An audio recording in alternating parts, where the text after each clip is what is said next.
सखा संसारो कलंखा क्रुसनि Simi जेंजामानि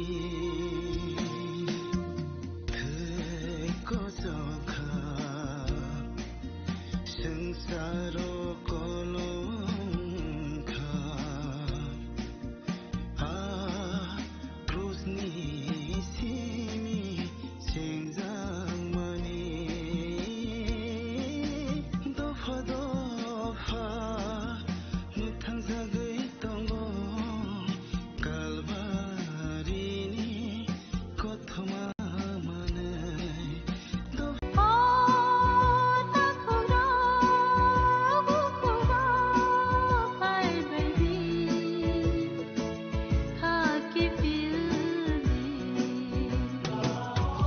Sini berkau tamu tong Saideman, Jolima, Naislema, Naiman Yangma, Kamerema, Burkharna Musuma, Bunino Sakni Klainana Musuma, Akoro, Abotirakno, Kibia Sak, Jesukano Suridi Sandi, Kabui Hopung Sapung Sandi, Mangla. Sungsarni Mutpainaika, Wansogri.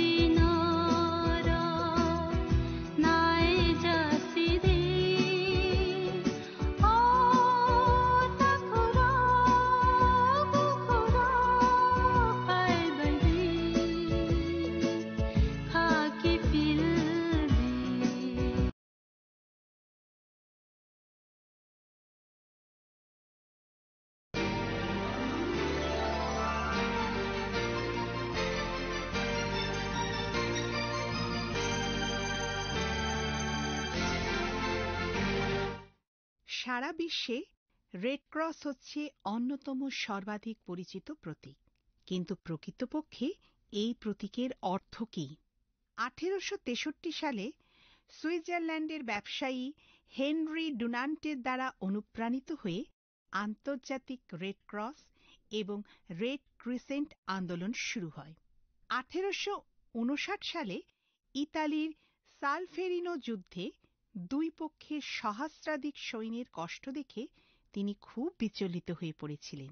তিনি 40,000 মৃত আর আহত লোককে দেখেছিলেন, যাদের মধ্যে অনেককেই যত্ন করতে না পেরে মৃত্যুর মুখে ফেলে দেওয়া হয়েছিল। হেনরি আহতদের যত্ন নেওয়ার জন্য গ্রামের একদল লোককে সংঘবদ্ধ করেছিলেন। তিনি নিশ্চিত করেছিলেন যেন তারা খাদ্য, পানীয় ও প্রাথমিক চিকিৎসার সুযোগ পায়। অনেক বছর পরে হেনরি শান্তির সময়ে প্রশিক্ষিত স্বেচ্ছাসেবকদের দ্বারা গঠিত জাতীয় ত্রাণ সমিতি স্থাপন করার প্রস্তাব করেন, যাতে যুদ্ধের সময় তারা নিরপেক্ষ এবং পক্ষপাত শূন্যভাবে সৈন্যদের সাহায্য করতে পারে, যাতে তারা কষ্ট থেকে রেহাই পায়। এই চিন্তাধারার পক্ষে জেনিভাতে একটি কমিটি স্থাপন করা হয়। 1863 সালে রেড ক্রস প্রতিষ্ঠার দলিল তৈরি করা হয়েছিল। পরবর্তীকালে এই কমিটি রেড ক্রস আন্তর্জাতিক সমিতি রূপে পরিচিত হয়। হেনরি ডুনান্ট এও প্রস্তাব দিয়েছিলেন যেসব দেশ একটি আন্তর্জাতিক চুক্তি অবলম্বন করবে, যা যুদ্ধক্ষেত্রে চিকিৎসা সেবা এবং আহতদের অবস্থাকে চিহ্নিত করবে। 1864 সালে এই চুক্তি মূল জেনিভা সম্মেলন গৃহীত হয়। আজ রেড ক্রস প্রতীক একটি সুরক্ষা চিকিৎসা সহায়তার প্রতীক রূপে অব্যাহত রয়েছে। এই সংস্থাটি প্রায় সমস্ত দেশে কাজ করে এবং জীবন রক্ষা করার কাজে অব্যাহত আছে। নমস্কার, আশাময়ী নারী অনুষ্ঠানের আরেকটি পর্বে আপনাদেরকে স্বাগত জানাই। বিগত কয়েক সপ্তাহ ধরে আমরা রাহব বেশ্যার বিষয়ে অধ্যয়ন করেছি। জিরিহ নগর বেষ্টিত প্রাচীরের উপরে রাহবের একটি গৃহ ছিল। তিনি এবং নগরে বসবাসকারী সমস্ত কনানীয় লোকেরা আবহাওয়ার দেবতা তেসুক, উর্বরতার দেবতা বাল হামম এবং সমুদ্র ও নদীর দেবতা ইয়াম সহ বিভিন্ন দেবদেবীর পুজো করত। সেই সময় ইব্রিয়রা প্রতিশ্রুত কনান দেশ অধিকার করার জন্য অগ্রসর হচ্ছিল। তারা সেই দেশ নিরীক্ষণ করার জন্য দুজন চরকে জিরিহোতে, বিশেষ করে রাহবের গৃহে প্রেরণ করেছিলেন। তিনি তাদের গৃহের ভিতরে নিয়ে এসেছিলেন। জিরিহোর রাজা যখন চরদের উপস্থিতির কথা অবগত হলেন, তখন তিনি তাদের ধরে আনতে রক্ষী প্রেরণ করলেন। কিন্তু রাহব তাদের লুকিয়ে রাখলেন, রক্ষা করলেন আর পালিয়ে যেতে সাহায্য করলেন। রাহব কেবল ইব্রিয়দের ঈশ্বরের বিষয় শুনেছিলেন, কিন্তু তিনি সত্যের স্বীকৃতি দিয়ে অসাধারণ এই উক্তি করেছিলেন, যা আমরা পাই যিহোশূয়ের পুস্তক তার 2 অধ্যায় 11 পদে। তোমাদের ঈশ্বর সদাপ্রভু, উপরস্থ স্বর্গে ও নিচস্থ পৃথিবীতে ঈশ্বর। ইব্রিয় চরেরা পালিয়ে যাওয়ার আগে রাহবকে দিয়ে একটি প্রতিজ্ঞা করল, দেখো, তুমি যে বাতায়ন দিয়া আমাদিগকে নামাইয়া দিলে, আমাদের এই দেশে আসিবার সময় সেই বাতায়নে এই সিন্দুর বর্ণ সূত্র নির্মিত রজ্জু বাঁধিয়া রাখিবে, এবং তোমার পিতামাতা ও তোমার ভাতৃগণ ও তোমার সমস্ত পিতৃকুলকে তোমার গৃহে একত্র করিবে, যা আমরা পাই যিহোশূয় পুস্তক 2 অধ্যায় 18 পদে। চরেরা রাহবকে একটা সহজ সমাধান দিয়েছিল, জানলায় একটা লাল দড়ি বেঁধে রাখতে। সেই সময় রাহব উপলব্ধি করতে পারেনি যে একটা লাল রঙের দড়ি তার সমগ্র ভবিষ্যৎ পরিবর্তন করে দেবে। আর যখন ইসরায়েলীয় বাহিনীর আগমন হলো, ইব্রিয় ঈশ্বরের প্রতি তার বিশ্বাস, তার নির্ভরতা এবং তার বাধ্যতার কারণে তিনি রক্ষা পেলেন। সুতরাং রাহব কি করলেন? পরে সে তাহাদিগকে বিদায় করিলে তাহারা প্রস্থান করিল, এবং সে ওই সিন্দুর বর্ণ রজ্জু বাতায়নে বাঁধিয়া রাখিলেন, যা আমরা পাই যিহোশূয় তার 2 অধ্যায় 21 পদে। তারপর তিনি বিশ্বাস সহকারে প্রতীক্ষা করতে লাগলেন। আমি তোমার কথা জানি না, কিন্তু ওই সিঁদুর বর্ণ রজ্জু আমাকে যাত্রা পুস্তক তার 12 অধ্যায় লেখা ঘটনার কথা মনে করিয়ে দেয়। সেই অধ্যায়ে কোন ঘটনার কথা লেখা আছে? সেখানে মিশর দেশে 10ম আঘাতের পর ইসরায়েলীয়দের সেই দেশ ছেড়ে বের হয়ে যাওয়ার কথা লেখা আছে। ও হ্যাঁ, 10ম আঘাতের কথা আমি জানি, প্রথমজাত সন্তানের মৃত্যু। একদম ঠিক। এখন মনে করে দেখো যে ঈশ্বরের এই বিচার মিশ্রীয় এবং ইসরায়েলীয় উভয়ের প্রথমজাত সন্তানদের উপরে আসার কথা, কিন্তু তার একটা সমাধান ছিল। ইসরায়েলীয়দের বাধ্যতা সহকারে সদাপ্রভুর নির্দেশ পালন করতে হবে। আসুন বন্ধুরা, সেই রাতে কি কি হয়েছিল সেই বিষয় নিয়ে আমরা একটি ভিডিও দেখি। ইসরায়েলীয়দের চলে যেতে দিতে ফরন রাজি হলেন না। তাই সদাপ্রভু মোশিকে বললেন যে তিনি এইবার মিস্রীয়দের উপর চরম এবং সর্বশেষ আঘাত হানবেন। মিশরের সমস্ত প্রথমজাত সন্তানের মৃত্যু হবে, এমনকি পশুদের প্রথমজাতদেরও মৃত্যু হবে। সদাপ্রভু প্রতিজ্ঞা করলেন যে ইসরায়েলরা যদি তার নির্দেশ পালন করে, তাহলে সেই আঘাত তাদের স্পর্শ করবে না, তারা নিস্তার পাবে। মিশরে মোশি এবং হারুনকে তিনি যে নির্দেশ দিয়েছিলেন, সেটা যাত্রা পুস্তক 12 অধ্যায় 2 থেকে 14 পদে লিপিবদ্ধ করা আছে। এই মাস তোমাদের আদি মাস হইবে, বৎসরের সকল মাসের মধ্যে প্রথম হইবে। সমস্ত ইসরায়েল মণ্ডলীকে এই কথা বলো, তোমরা এই মাসের 10ম দিনে তোমাদের পিতৃকুলানুসারে প্রত্যেক গৃহস্থ এক এক বাটির জন্য এক একটি মেষশাবক লইবে। আর মেষশাবক ভোজন করিতে যদি কাহারও পরিজন অল্প হয়, তবে সে ও তাহার গৃহের নিকটবর্তী প্রতিবাসী প্রাণীগণের সংখ্যানুসারে একটি মেষশাবক লইবে। তোমরা এক একজনের ভোজন শক্তি অনুসারে মেষশাবকের জন্য গণনা করিবে। তোমাদের সেই শাবকটি নির্দোষ এবং প্রথম বৎসরের পুংশাবক হইবে। তোমরা মেষপালের কিংবা ছাগপালের মধ্য হইতে তাহা লইবে, আর এই মাসের চতুর্দশ দিন পর্যন্ত রাখিবে। পরে ইসরায়েল মণ্ডলীর সমস্ত সমাজ সন্ধ্যাকালে সেই শাবকটি হনন করিবে, আর তাহারা তাহার কিঞ্চিত রক্ত লইবে, এবং যে যে গৃহমধ্যে মেষশাবক ভোজন করিবে, সেই সেই গৃহের দ্বারের 2 বাজুতে ও কপালিতে তাহা লেপিয়া দেবে। পরে সেই রাত্রিতে তাহার মাংস ভোজন করিবে, অগ্নিতে দগ্ধ করিয়া তারি শূন্য রুটি ও তিক্ত শাকের সহিত তাহা ভোজন করিবে। তোমরা তাহার মাংস কাঁচা কিংবা জলে সিদ্ধ করিয়া খাইও না, কিন্তু অগ্নিতে দগ্ধ করিও, তাহার মুণ্ড, জঙ্ঘা ও অন্তরস্থ ভাগ, আর প্রাতঃকাল পর্যন্ত তাহার কিছুই রাখিও না, কিন্তু প্রাতঃকাল পর্যন্ত যাহা অবশিষ্ট থাকে তাহা অগ্নিতে পোড়াইয়া ফেলিও। আর তোমরা এইরূপে তাহা ভোজন করিবে, কটিবন্ধন করিবে, চরণে পাদুকা দিবে, হস্তে যষ্টি লইবে ও ত্বরান্বিত হইয়া তাহা ভোজন করিবে। ইহা সদাপ্রভুর নিস্তার পর্ব। কেননা সেই রাত্রিতে আমি মিশর দেশের মধ্য দিয়া যাইব এবং মিশর দেশস্থ মনুষ্যের ও পশুর যাবতীয় প্রথম জাতকে আঘাত করিব এবং মিশরের যাবতীয় দেবের বিচার করিয়া দণ্ড দিব। আমি সদাপ্রভু। অতএব তোমরা যে যে গৃহে থাকো, তোমাদের পক্ষে ওই রক্ত চিহ্নস্বরূপে সেই সেই গৃহের উপরে থাকিবে। তাহাতে আমি যখন মিশর দেশকে আঘাত করিব, তখন সেই রক্ত দেখিলে তোমাদিগকে ছাড়িয়া অগ্রে যাইব, সংহারের আঘাত তোমাদের উপরে পড়িবে না। আর এই দিন তোমাদের স্মরণীয় হইবে এবং তোমরা এই দিনকে সদাপ্রভুর উৎসব বলিয়া পালন করিবে। পুরুষানুক্রমে চিরস্থায়ী বিধিমতে এই উৎসব পালন করিবে।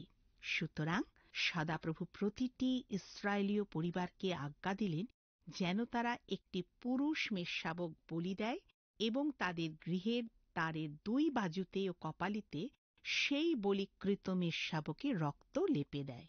সদাপ্রভু ইস্রায়েলীয়দের আরও বললেন যে তারা যেন সেই মেষশাবকের মাংস আগুনে ঝলসিয়ে তাড়াতাড়ি খেয়ে নেয়।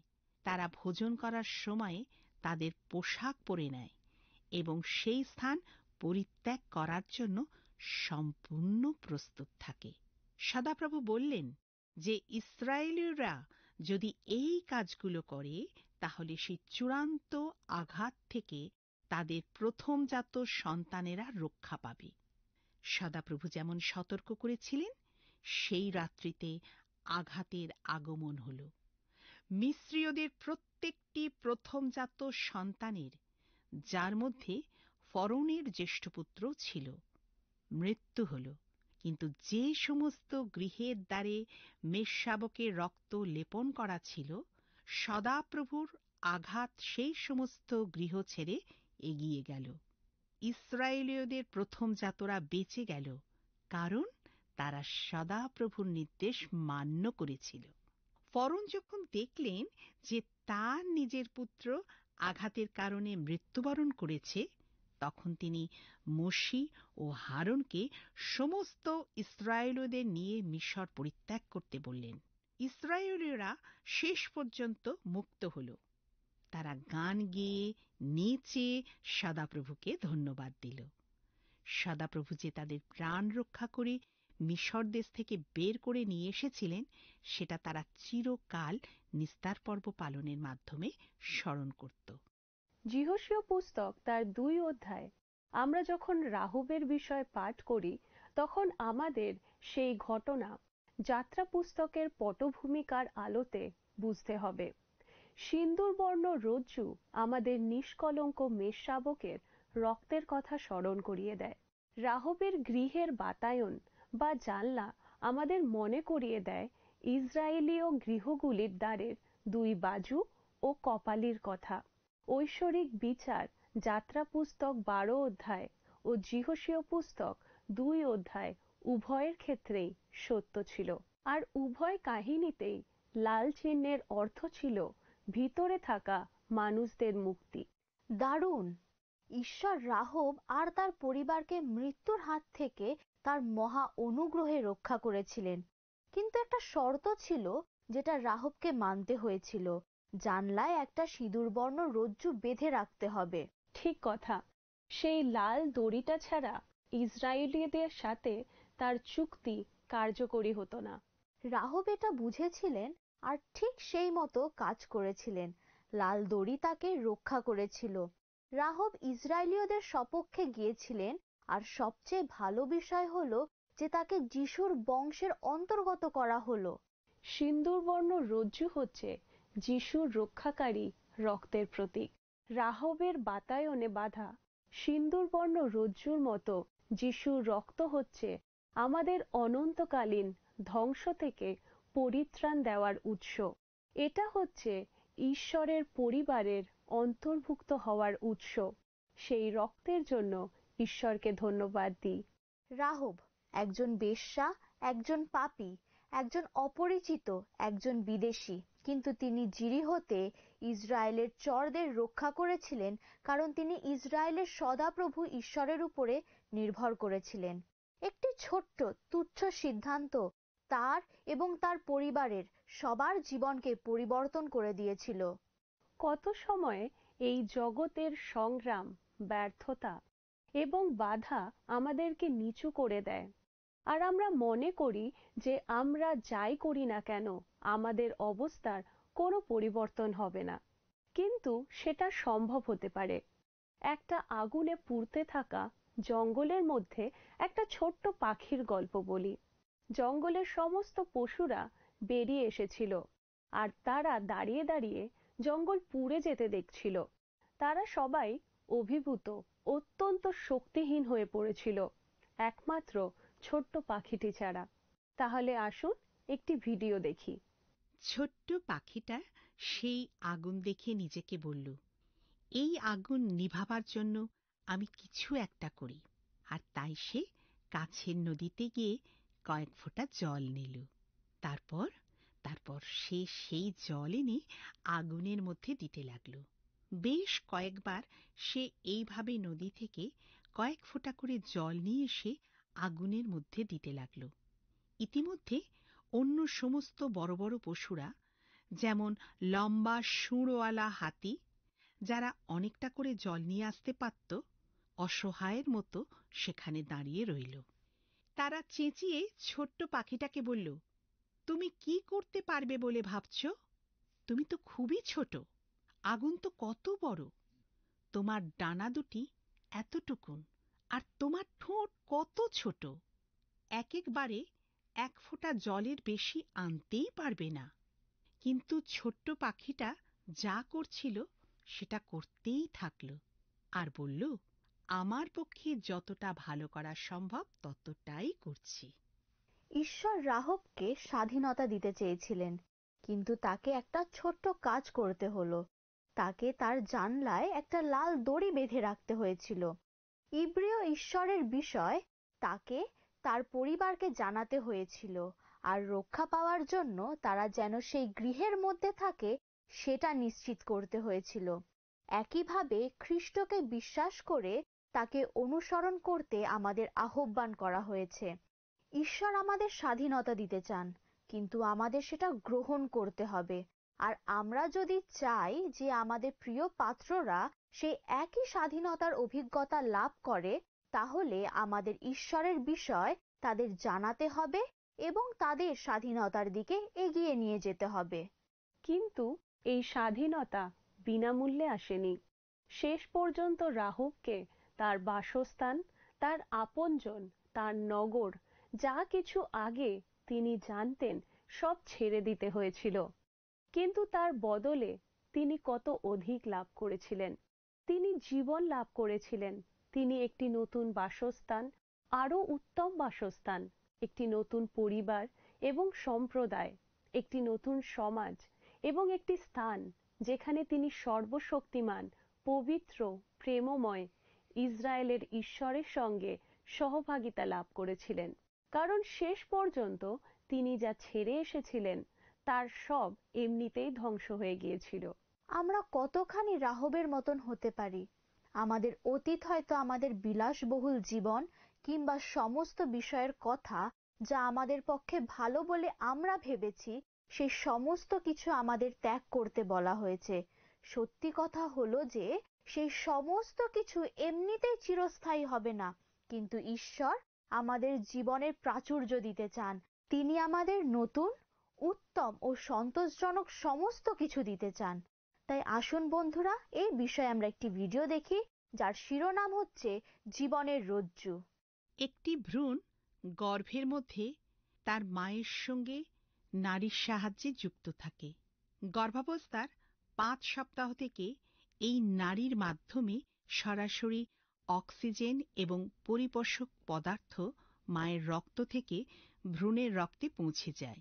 দুটি ধমনী ভ্রূণের সঞ্চালন থেকে বর্জ্য পদার্থ অপসারণ করে। মায়ের শরীর থেকে বাচ্চার শরীরে এবং বাচ্চার শরীর থেকে মায়ের শরীরে কোনোভাবে রক্তের মিশ্রণ হয় না। এটা কি আশ্চর্যের বিষয় নয়? শিশু জন্মগ্রহণ করার পর দুজনের মধ্যে সংযুক্তকারী নাড়ি কেটে দেওয়া হয়। একটা বিষয় যা হয়তো আমাদের মন থেকে দূরে চলে যায়, সেটা হলো এই নাড়িটির কি হয়? তার তো কাজ শেষ হয়ে যায়। খুব সম্ভবত সেটাকে ফেলে দেওয়া হয়, ঠিক তো? কিন্তু খুব সম্প্রতি ডাক্তার আর গবেষকরা এই নাড়ির সম্পর্কে একটি অনন্য বিষয় আবিষ্কার করেছেন। বিশ্বাস করুন বা না করুন, নমাজ ধরে একটি জীবনকে শক্তি দান করে যাওয়ার পরেও নারীর রক্তে তখনও একটা জীবন রক্ষাকারী রহস্য লুকিয়ে থাকে, যাকে বলা হয় কড ব্লাড। কড ব্লাড হচ্ছে এমন রক্ত যা একটি শিশুর জন্মের পর প্লাসেন্টা বা গর্ভফুল এবং নাড়ির মধ্যে থেকে যায়। এই কড ব্লাডের মধ্যে প্রচুর পরিমাণে স্টেম সেল থাকে। এই স্টেম সেলগুলো আসলে কি? স্টেম সেল হচ্ছে শরীরে থাকা এক প্রকার বিশেষ ধরনের কোষ, যার থেকে অন্য অনেক ধরনের কোষ উৎপাদন হতে পারে।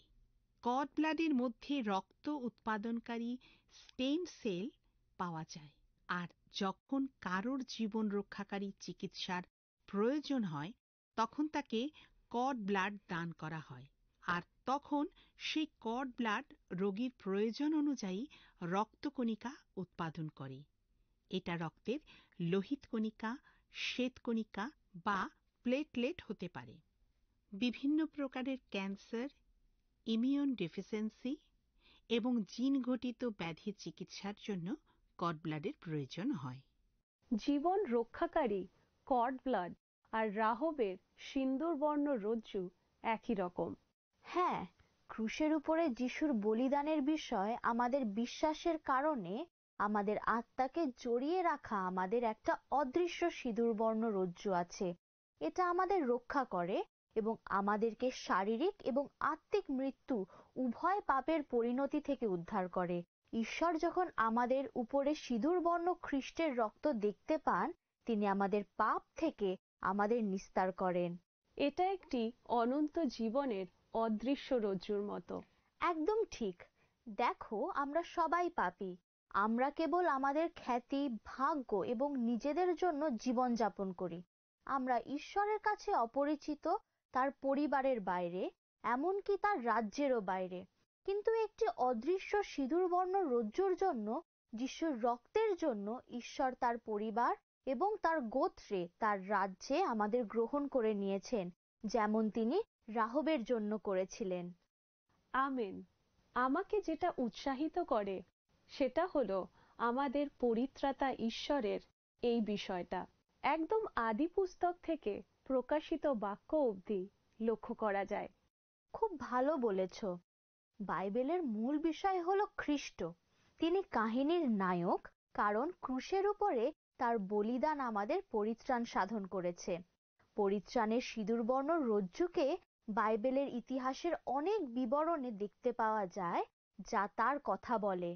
আমরা সেটা লক্ষ্য করি যখন ঈশ্বর এদন উদ্যানে পশু বধ করে তার চামড়া দিয়ে আদম আর হবার জন্য বস্ত্র প্রস্তুত করে দিয়েছিলেন, আর মরিয়া পর্বতে ইসাহাকের পরিবর্তে যখন তিনি একটি মেষশাবক জুগিয়েছিলেন। আমরা মিশরে দ্বারের বাজু আর কপালিতে, প্রান্তরে সমাগম তাম্বুর বেদিতে এবং জেরুসালেমের মন্দিরে সেটা দেখতে পাই। এরপর আমরা সেটা লক্ষ্য করি যখন দেখি যোহন বাপ্তাইজক যিশুর পরিচয় দিয়ে বলছেন, ঈশ্বরের মেষশাবক যিনি জগতের পাপভার লইয়া যান, আর তারপর গলগাথার উপরে একটি রোমীয় ক্রুশের উপরে যখন যিশু ঘোষণা করেছেন, সমাপ্ত হইল। রাহবের বিশ্বাস তাকে একটি নতুন পরিবারে সংযুক্ত করেছেন। শুধু ঈশ্বরের পরিবারে নয়, কিন্তু তিনি সলোমনের পত্নী হয়েছিলেন, যিনি ইসরায়েলের একজন নেতা ছিলেন এবং মিশর থেকে নিষ্ক্রমণের সময় মসির পক্ষ সমর্থন করেছিলেন। সলোমনের বিষয়ে আমরা পুরাতন এবং নতুন নিয়ম দুটোতেই দেখতে পাই। প্রথম বংশাবলী তার 2 অধ্যায় 10 থেকে 11 পদে, রুতের বিবরণ তার 4 অধ্যায় 20 থেকে 21 পদে এবং মথি লিখিত সুসমাচার 1 অধ্যায়ের 4 থেকে 5 এবং লুক লিখিত সুসমাচার 3 অধ্যায়ের 32 পদে। একজন নারী, যাকে একজন বেশ্যা বলা হতো, ইসরায়েলের একজন ধার্মিক স্ত্রী এবং বোয়াস নামে এক পুত্রের মা হয়েছিলেন, আর সেই পুত্র একদিন রুথ নামে এক বিধবা নারীকে বিবাহ করেছিলেন। এইভাবে নম্র, সবচেয়ে অসম্ভাব্য এবং সমস্ত কিছু যা উপলব্ধ ব্যবহার করে ঈশ্বর সমস্ত কিছু একসাথে মঙ্গলের জন্য ব্যবহার করেছিলেন। আমেন। ঈশ্বর একজন বেশ্যাকে উচ্চকৃত করে তাকে রাজা দাউদের প্রপিতামহী করেছিলেন। রাহবের এই বংশেই জন্মগ্রহণ করেছিলেন ইসরায়েলের মশীহ, জগতের ত্রাণকর্তা, আমাদের ঈশ্বর, আমাদের রাজা প্রভু যীশু খ্রিস্ট।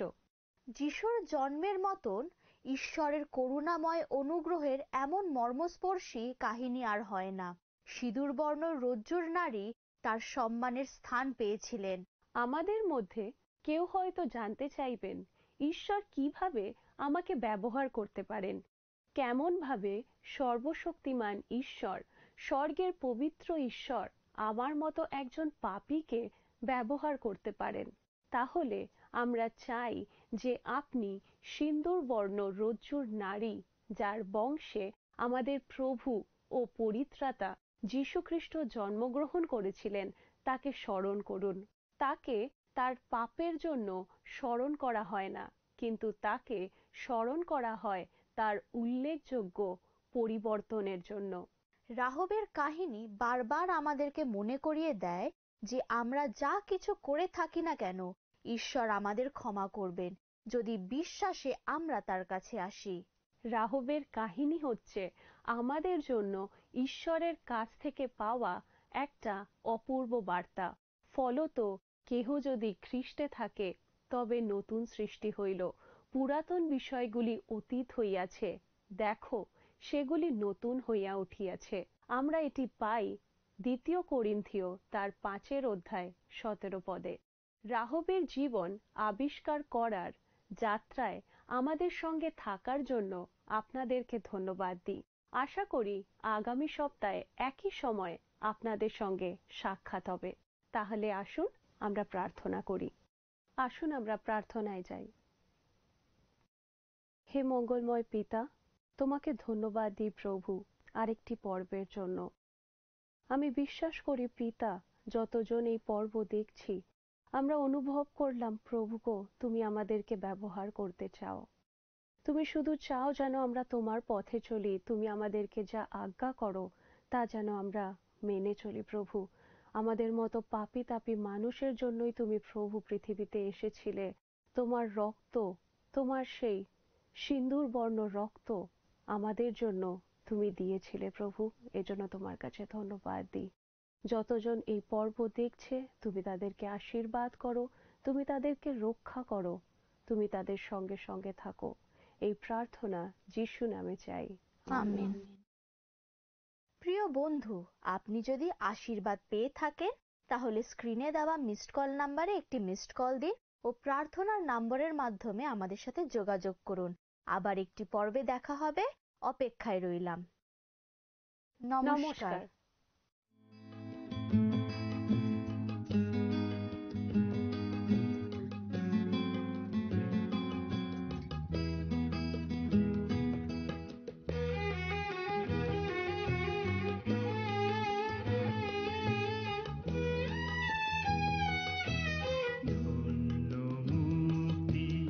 দাতা যিশু, তোমার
কাঁদি মুক্তির লাগিয়া